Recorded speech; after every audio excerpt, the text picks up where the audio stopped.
une jeune femme, belle et admirée de tous, a pris une décision que personne n'aurait osé imaginer. Elle a refusé d'épouser un milliardaire séduisant.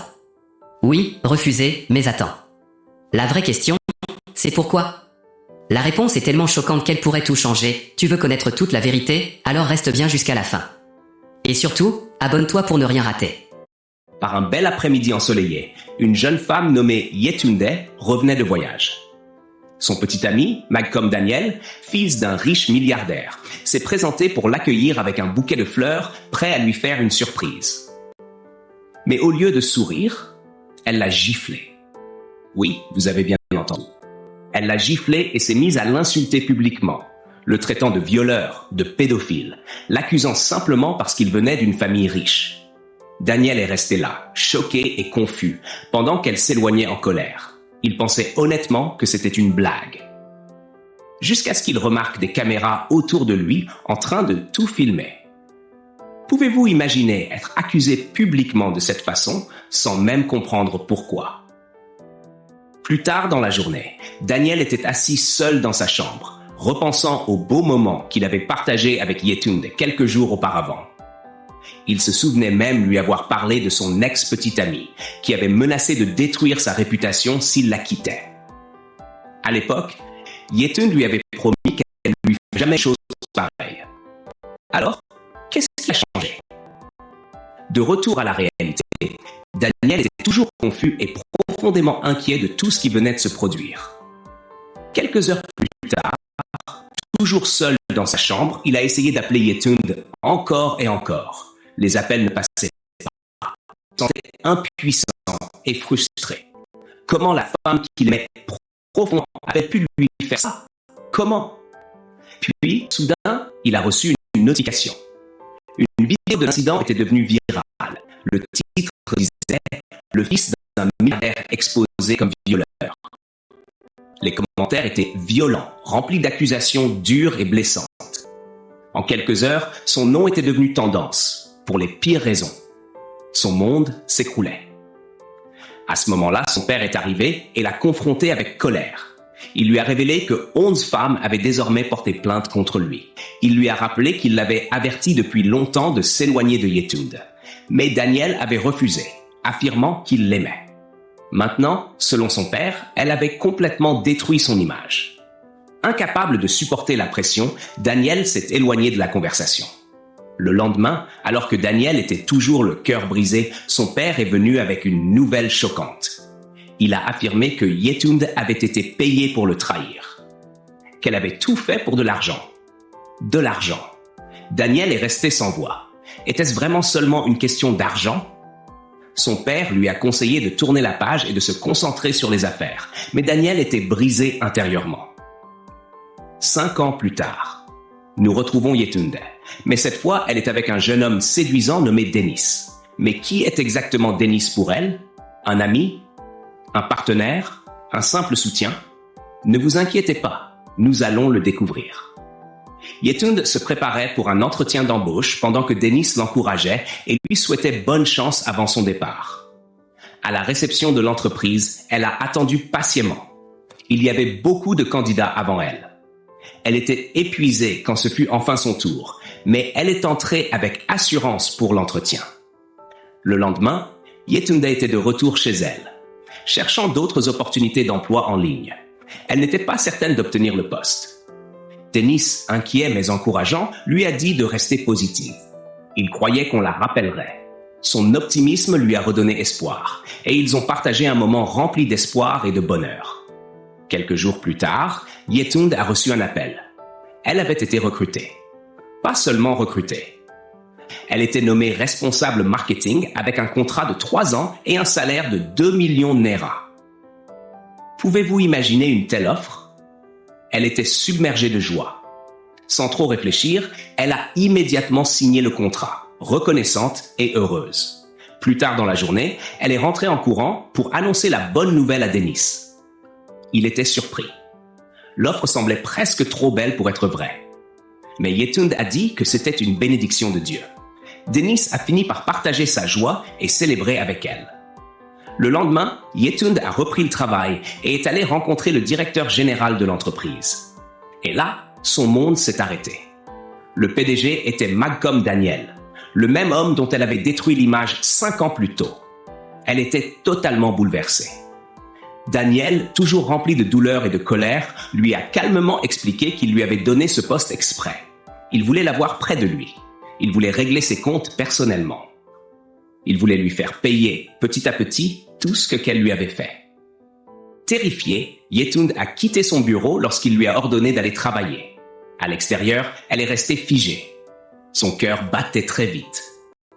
Après 5 ans, elle se sentait toujours stabilisée en sa présence. Les émotions, la tension, tout était encore là.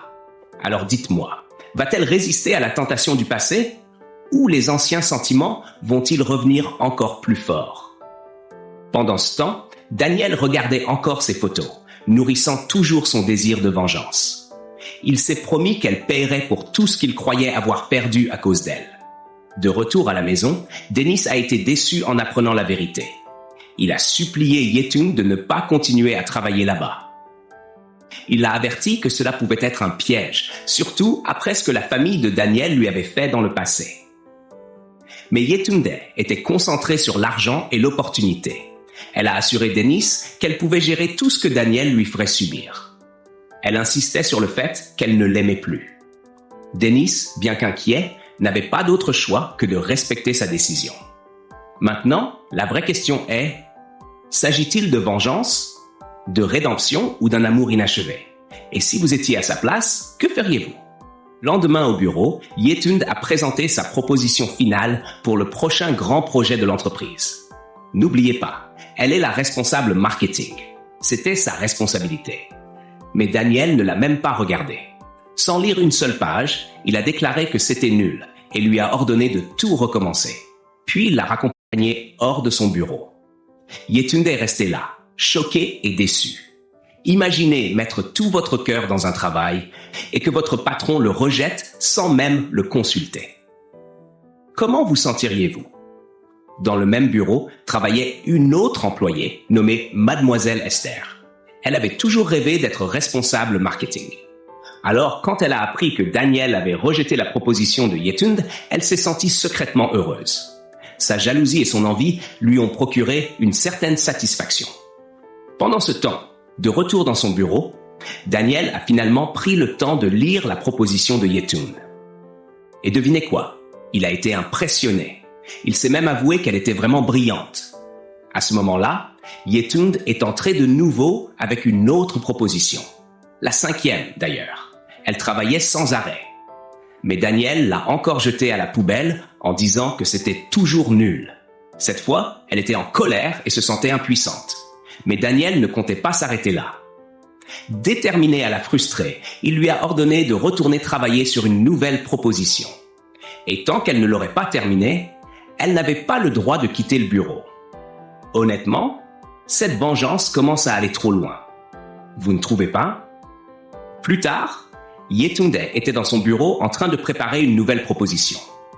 Elle a appelé Dennis pour lui dire qu'elle rentrerait tard. Il l'a encouragée et lui a conseillé de ne pas trop se surmener.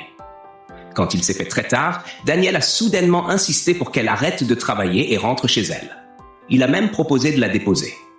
Elle a d'abord refusé, mais il lui a donné un ordre. Elle n'avait pas d'autre choix que d'accepter. En sortant, Yetunde a aperçu Dennis qui était venu la chercher. Elle a couru vers lui et l'a serré dans ses bras avec joie. Devant Daniel, elle a annoncé qu'elle rentrerait finalement avec Dennis. Ils sont partis ensemble. Daniel est resté là, vexé. Discrètement, il a pris une photo d'eux et a immédiatement appelé un membre de son personnel. Il voulait une enquête complète sur Dennis. Il voulait tout savoir sur lui. Le lendemain, Daniel a organisé une réunion du conseil d'administration. Yetunde devait présenter sa proposition devant tout le monde. Avant même qu'elle ne termine, Daniel l'a interrompue et a déclaré que son travail était nul et totalement inacceptable. Toute la salle était choquée. Mais Esther, elle, souriait intérieurement. Yetunde s'est sentie profondément humiliée. Malgré tout, elle a présenté ses excuses de manière professionnelle et a promis de faire mieux.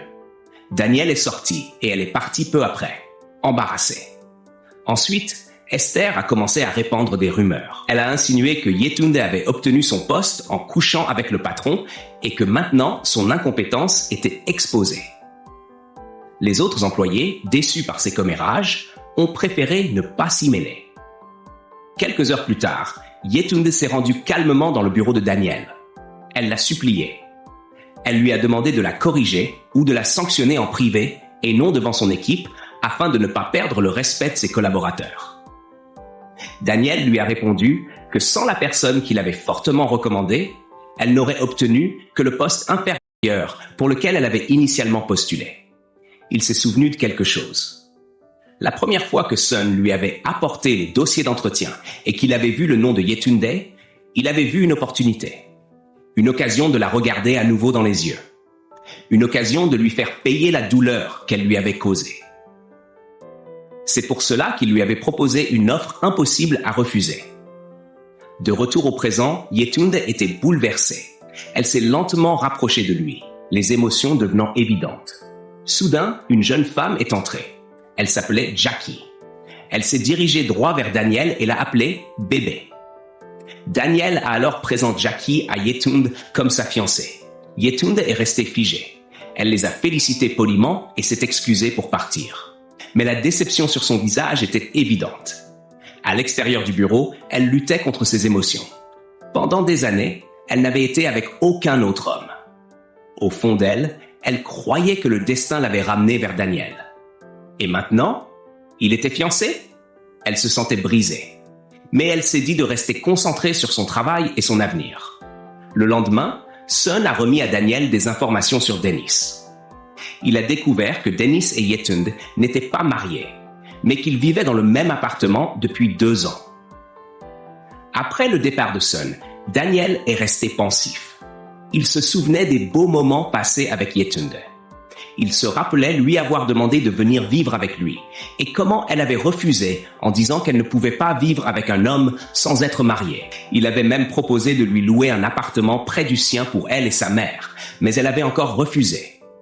Elle insistait sur le fait qu'il n'était pas marié et qu'elle devait subvenir elle-même à ses besoins et à ceux de sa famille.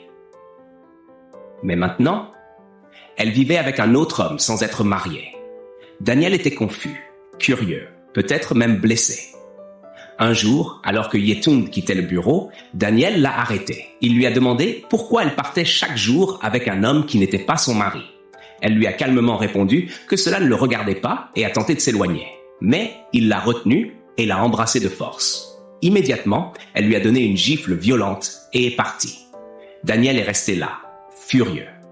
Alors dites-moi, est-ce encore de la vengeance ou est-ce de la jalousie?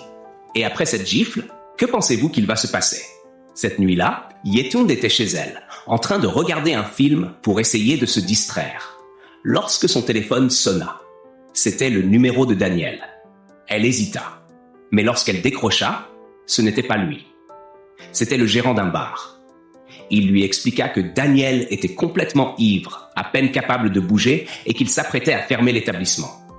C'est pour cela qu'il l'avait appelé. Imaginez recevoir un appel pareil de la part de quelqu'un qui a rendu votre vie misérable. Vous l'ignoreriez. Où vous iriez? Surprise et inquiète, Yetunde partit immédiatement. Lorsqu'elle arriva sur place, Daniel était totalement désemparé. Ivre-mort.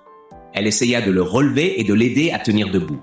Mais à cet instant précis, Jackie surgit de nulle part et insista pour s'occuper elle-même de son homme. Comment Jackie avait su qu'il était là restait un mystère.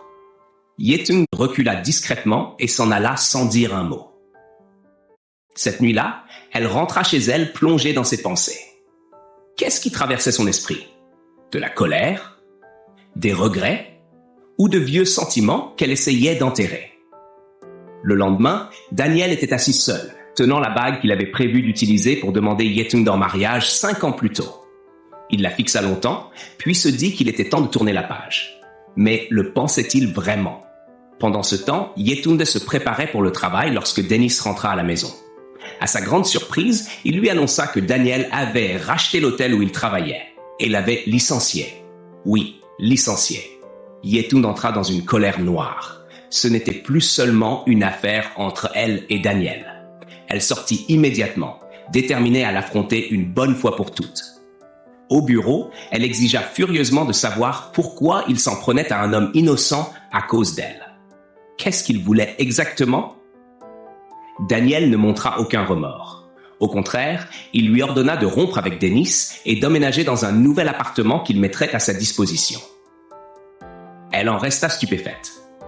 Elle tenta de lui expliquer qui Dennis était réellement pour elle, mais Daniel la coupa, persuadé qu'ils entretenaient une relation amoureuse. Profondément déçue, Yetund le confronta. Elle lui dit qu'il était autoritaire et cruel simplement parce qu'il était riche et croyait pouvoir tout acheter, même les gens. Puis, elle prononça des mots qui le bouleversèrent. Elle lui dit qu'il était exactement comme son père. Et elle s'en alla. Daniel resta là, confus. Que voulait-elle dire par là? Quelques heures plus tard, Yetund remit sa lettre de démission. Elle précisa clairement que l'environnement, et Daniel lui-même, étaient devenus trop toxiques pour elle. Mais il y avait un problème. Son contrat contenait une clause stricte. Si elle partait avant la fin des 3 années d'engagement sans l'accord écrit de son patron, elle devait verser à l'entreprise la totalité du montant restant du contrat, en une seule fois. Cette somme s'élevait à 64 millions de Naira. Elle était piégée. Il n'y avait aucune issue facile. Dites-moi, que feriez-vous à sa place? Le lendemain, Sun remit un rapport à Yetunde et l'informa que Daniel voulait qu'elle le lui apporte personnellement à son domicile. Esther, rongée par la jalousie, ne put plus se contenir. Devant tout le monde, elle accusa ouvertement Yetund de coucher avec leur patron pour bénéficier de traitements de faveur, oubliant que Yetunde était sa supérieure. Cette fois, Yetund ne resta pas silencieuse. Elle avertit Esther avec fermeté. Si elle ne cessait pas de répandre des mensonges par amertume, elle utiliserait ces mêmes accusations pour s'assurer qu'Esther perde son emploi. Esther se tut immédiatement, choquée et terrifiée. Plus tard dans la journée, Yetunde arriva chez Daniel. À peine eut-elle franchi le seuil que les souvenirs l'envahirent. Elle se rappela le jour où le père de Daniel l'avait appelée et lui avait offert de l'argent pour qu'elle s'éloigne de son fils. Simplement parce qu'elle venait des quartiers défavorisés. Elle l'avait supplié. Elle avait confessé son amour sincère pour Daniel, mais son père avait refusé. Elle avait rejeté l'argent. En réponse, il avait ordonné à ses gardes de la traîner dehors. Puis un autre souvenir douloureux refit surface. Un jour, alors qu'elle était sortie, elle reçut un appel lui annonçant que sa mère s'était effondrée et avait perdu connaissance. Mais lorsqu'elle arriva, mère était déjà morte. Elle fut anéantie. Le lendemain, tenant les cendres de sa mère, elle confronta le père de Daniel. Elle l'accusa d'être responsable de la mort de sa mère. Il ne nia même pas. Au contraire, il la menaça. Si elle ne s'éloignait pas de son fils, elle serait la prochaine. Furieuse, Yetund l'attaqua avant de partir. Et pendant tout ce temps, Daniel ne savait rien. De retour au présent, Yetund rassembla son courage et entra complètement dans la maison. Mais au lieu de Daniel, elle tomba sur Jackie. Lorsque Daniel arriva, elle déposa le dossier et tenta de partir. Mais il la rappela et lui ordonna de masser les pieds de sa fiancée. Yetund ravala sa fierté et accepta. À ce moment-là, le père de Daniel entra. Dès qu'il la vit, il ordonna avec colère qu'on la mette dehors. Cette fois, Yetunde ne garda pas le silence. Elle l'affronta durement avant de partir. Daniel resta encore une fois confus. Plus tard, lorsque son père apprit que Yetunde travaillait désormais pour Daniel, il entra dans une rage noire. Il accusa son fils d'avoir ramené la même fille qui avait ruiné sa réputation. Daniel tenta d'expliquer qu'il voulait seulement lui donner une leçon, mais son père n'écoutait pas. Il lui ordonna de se débarrasser d'elle immédiatement. Il ne voulait plus jamais la revoir. Soudain, la tension fit grimper la tension artérielle de son père et il s'effondra. Bien qu'il insiste sur le fait qu'il allait bien, Daniel était visiblement secoué et paniqué. De retour chez elle, Yetund s'effondra. Toujours blessée, toujours le cœur brisé. Elle pleura sans retenue et avoua qu'elle les détestait tous. Alors maintenant, la vraie question est: combien de temps quelqu'un peut-il porter autant de douleur avant de se briser complètement? Le lendemain, Daniel se présenta chez Yetund à l'improviste, cherchant à la voir. Mais au lieu de tomber sur elle, il trouva Dennis. La tension entre les deux hommes explosa immédiatement. Les mots fusèrent, les esprits s'échauffèrent, et avant que quiconque puisse intervenir, Dennis asséna un coup de poing à Daniel. C'était tout ce qu'il fallait à Daniel. Il appela ses hommes. En quelques minutes, Dennis fut battu sans pitié pendant que Daniel restait là, moitié, observant la scène, se sentant justifié. C'était laide. C'était personnel. C'était la vengeance dans ce qu'elle a de pire. Mais à cet instant précis, Daniel reçut un appel de l'hôpital. Il s'agissait de son père. Tout changea immédiatement. Il se précipita à l'hôpital. L'état de son père était critique. Les machines bipaient. Les médecins s'activaient. Daniel exigea qu'ils fassent tout leur possible pour le sauver. Mais son père, faible et à peine capable de parler, lui dit que son heure était venue. Il affirma qu'il était prêt à quitter ce monde. Daniel refusa d'accepter cela. Il sortit pour appeler encore le médecin, ignorant que ce serait la dernière conversation qu'il aurait avec son père. Quelques jours plus tard, son père fut enterré. Vint alors le moment de lire le testament. Mais l'avocat de la famille déclara qu'il ne pouvait commencer qu'à l'arrivée d'une personne bien précise. Quelqu'un que Daniel n'aurait jamais imaginé voir impliqué. Quelques instants plus tard, Yetunde entra. Daniel était sous le choc. Elle ne montra aucun remords face à la mort de son père. Au contraire, elle déclara froidement qu'il l'avait mérité, puis entra avec assurance. Daniel était furieux. L'avocat commença alors la lecture du testament. À la stupéfaction générale, le testament stipulait que Yetunde recevrait 20% des parts de l'entreprise et deviendrait la nouvelle directrice des opérations. L'entreprise serait dirigée sur le plan opérationnel par Yetunde, tandis que Daniel resterait PDG et conserverait la propriété des autres biens. Daniel n'en revenait pas. Il l'accusa immédiatement d'avoir entretenu une relation inappropriée avec son père pour obtenir une telle position. Yetunde se sentit profondément insultée. Au départ, elle hésita à accepter le poste. Mais face aux accusations violentes et à la colère de Daniel, elle changea d'avis et accepta le testament. Daniel quitta les lieux, impuissant et furieux. Le lendemain au bureau, le pouvoir avait clairement changé de camp. Calmement, Yetunde ordonna à Daniel de préparer un bureau digne du poste de directrice des opérations. Sinon, elle ferait retirer personnellement ses meubles de son bureau actuel. Daniel resta silencieux. Même Sun fut choqué lorsque Daniel lui ordonna de préparer immédiatement le bureau de Yetunde. Entre-temps, Yetunde embaucha Dennis comme nouveau directeur marketing. Elle déclara avoir besoin de quelqu'un en qui elle avait confiance pour être ses yeux au sein de l'entreprise. Lorsque Daniel l'apprit, il entra de nouveau dans une colère noire. Il menaça de signaler la situation aux ressources humaines, affirmant que le népotisme était contraire à la politique de l'entreprise. Mais à sa grande frustration, Dennis possédait toutes les qualifications requises pour le poste. Daniel n'avait aucun argument pour s'y opposer. Il s'éloigna, vaincu, tandis que Yetunde et Dennis célébraient cette petite victoire. Le lendemain, Daniel organisa une réunion du conseil avec les investisseurs sans en informer Yetunde. Lorsqu'elle l'apprit, elle entra dans la salle et interrompit la réunion. Elle lui rappela qu'il n'avait aucun droit de prendre des décisions exécutives sans l'impliquer. Humilié et en colère devant les investisseurs, Daniel attrapa son téléphone et quitta la pièce. La réunion fut levée. De retour dans son bureau, il réalisa quelque chose d'inattendu. Il avait pris le téléphone de Yetunde par erreur, et elle avait le sien. Plus surprenant encore, tous les deux utilisaient toujours une ancienne photo d'eux ensemble, comme photo de profil. Ce moment avait une saveur particulière. Yetunde remarqua également qu'elle tenait le téléphone de Daniel. Elle fut surprise de constater qu'il avait conservé leurs photos. Elle appela Esther et lui demanda d'échanger les téléphones. Mais lorsque Esther arriva dans le bureau de Daniel, il refusa de le remettre. Il insista pour que Yetunde vienne le récupérer elle-même. Esther repartit, confuse sur la véritable nature de leur relation. Quelques instants plus tard, Daniel entra dans le bureau de Yetunde. Sans réfléchir, sans se retenir, il l'embrassa passionnément. Cette fois, elle ne le repoussa pas. Après s'être détaché, il posa la question qui brûlait son cœur. « Si tu m'aimais encore, pourquoi es-tu parti ?» C'est alors qu'elle lui révéla la vérité.